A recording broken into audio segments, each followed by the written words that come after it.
Hi there. Don McCullin said, "It's been a cesspool really, my life."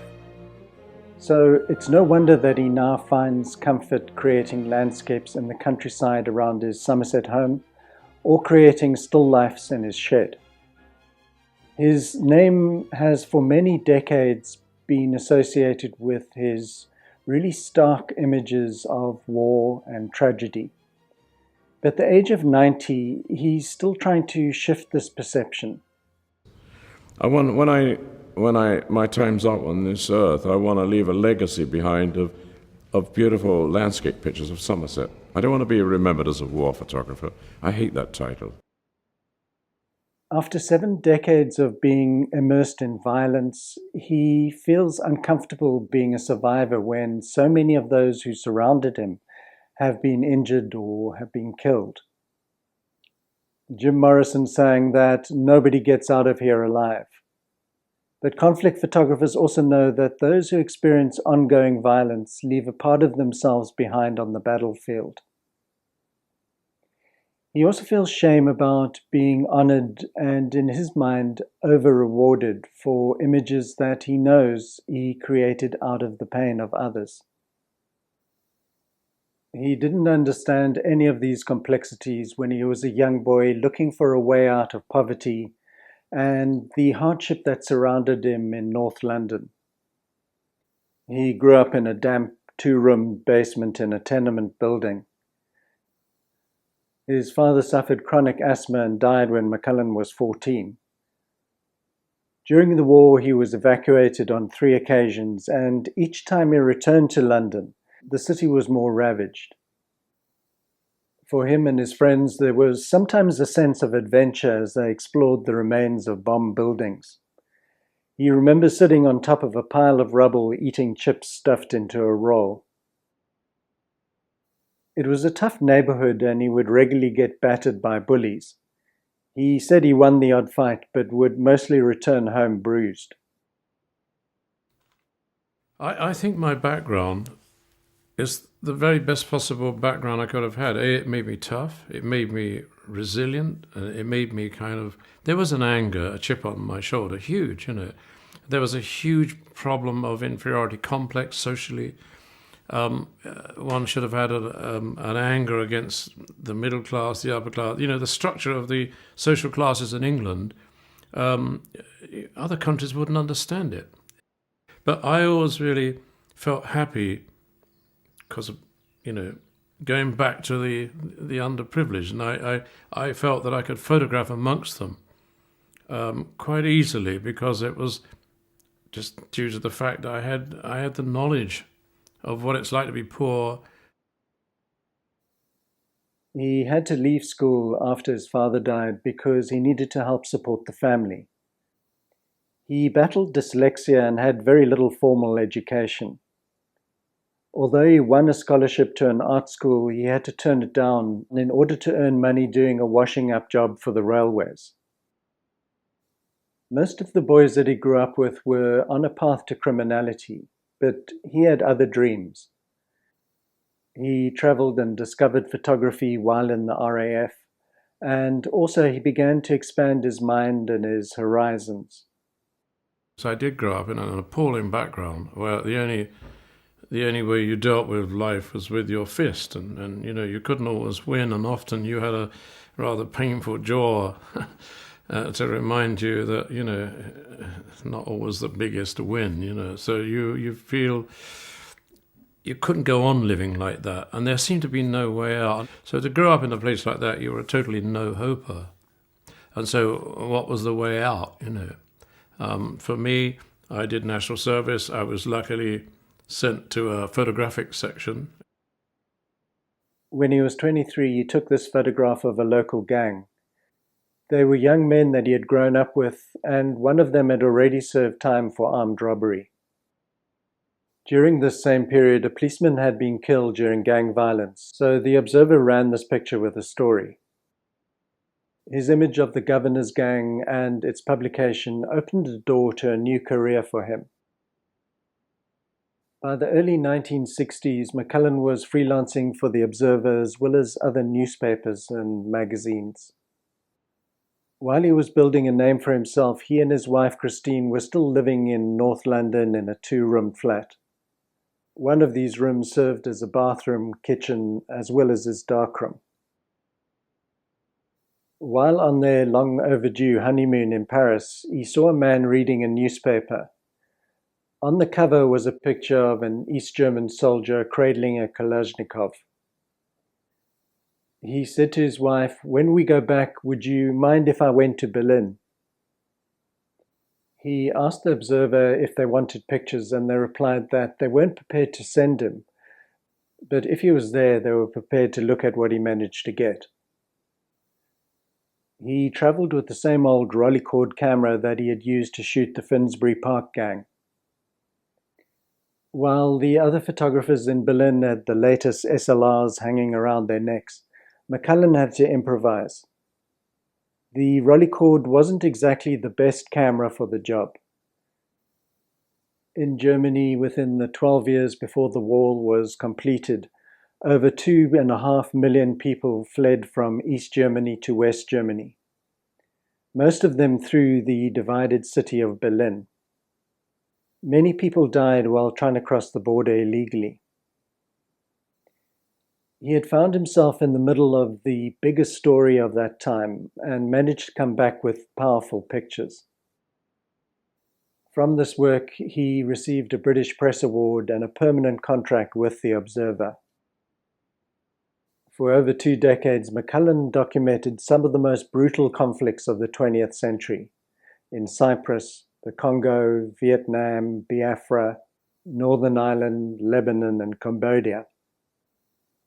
But by the early 1980s, he was emotionally exhausted. The additive effects of trauma, guilt, and hyper-awareness had taken their toll. He began to question whether documenting suffering actually changed anything at all, or whether he was just a part of a system that commodified tragedy. There was a sniper who was trying to kill me, and he hit my camera, which is by my face. I still have that Nikon camera with a bullet hole in it. What good have I done showing these pictures of suffering? And when a person's dying or he's injured badly, he's in shock and that, does he need you looking over him with a camera? You're the last person he wants to see. He wants to see, medical people rushing towards him, not me. You then had to come to terms with situations like people being executed in front of you. In jungle clearings, they'd bring prisoners, and the commander said on this one occasion, they said, "Oh, sir, what shall we do with the prisoner?" He said, "Oh, kill them." So all the wrong values were coming at me, and I had to try and handle it. I can conjure up the most appalling thoughts. It doesn't have to be at night time. I can have those thoughts sitting in a taxi or on a train going through the English countryside. I have so many appalling memories. People back home could flip through their newspaper while sipping tea and eating their breakfast, and never really engage with the reality of the situations that he was photographing in. He was finding it difficult to function normally when he had returned home. The silence and the peace seemed alien, and ordinary life seemed trivial. He said, "I left a part of myself out there." He began photographing landscapes not just as a change in artistic direction, but also as a form of therapy. He has called it a way of washing the blood from his hands. When you look at these landscapes, they still retain deep shadows from his war experiences.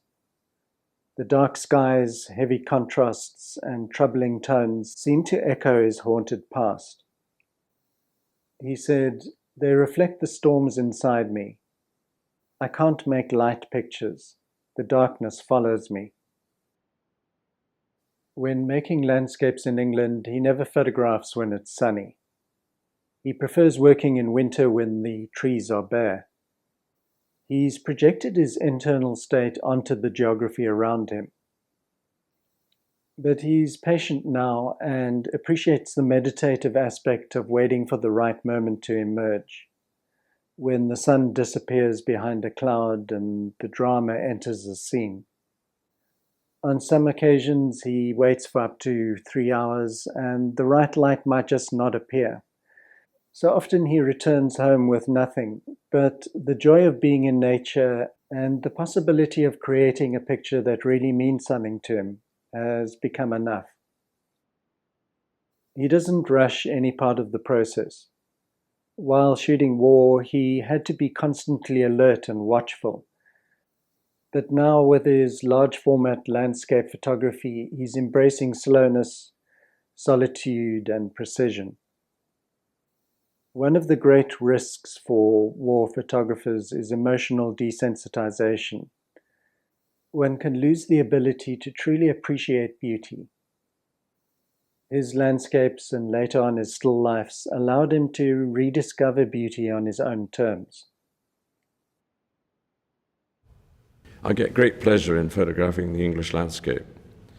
And I can do what I want with the landscape. I don't have to ask permission. May I photograph you the sky and the trees and the land and the flooded fields in Somerset? I just help myself. It's like going into a shop in a supermarket and filling my bag up and not paying for it. I'm driven by my imagination, my determination, and at the end of the day, I'm driven by discovery. Every day to me is a new opportunity to discover something new, not just about myself, but about the planet that I live on. McCullin's still life arrangements were shot in his garden shed at his home in Somerset, England. He began making them in the early 1980s, and he imitates Dutch masters by using ash from his chimney to create background texture. Many of the objects that he uses are mementos from his travels. These arrangements are meditations on the interplay between transience and permanence. An important project for him was his exploration of sites and artifacts relating to the Roman Empire. He started taking these photographs in the early 2000s, and the work has been shown in recent major retrospectives at Tate Britain and also in Rome. He traveled to North Africa, Middle East, and Europe to take pictures at sites like Hadrian's Wall and Palmyra in Syria. He once said that the Roman ruins speak of power and collapse, of the arrogance of empires, and that in them he found echoes of the destruction he had witnessed in modern wars. I was at a crossroads of life, mentally and physically, all kinds of emotional stuff was going on. And I said to myself, do you know what? I'm going to do something about the Romans. I was gorging myself with my eyes. When you go to Palmyra, there is a magic about it. There's also something sinister about it. I couldn't put my finger on it. There's something about it that gets hold of you. You look at these great Roman buildings, the structures, and you know full well they could have only got there by the cruelty of slaves working in the quarries, starvation.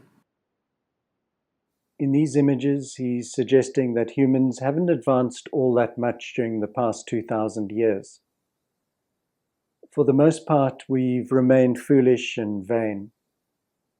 Instagram pictures are not that different from the busts that were commissioned by the wealthy and powerful of Rome. You seldom come across one of these depicting an old, fat, ugly person. All of the figures look attractive and virile.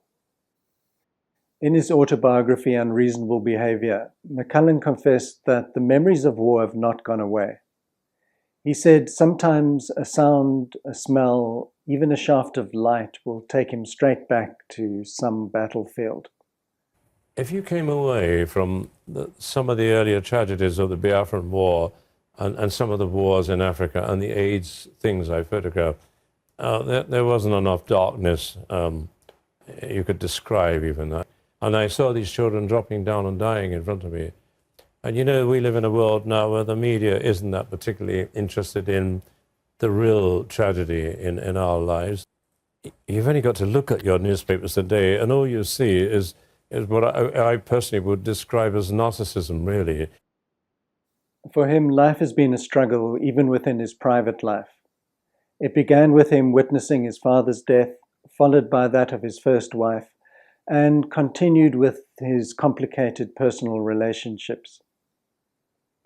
Photography has provided him a few brief moments of peace and fulfillment.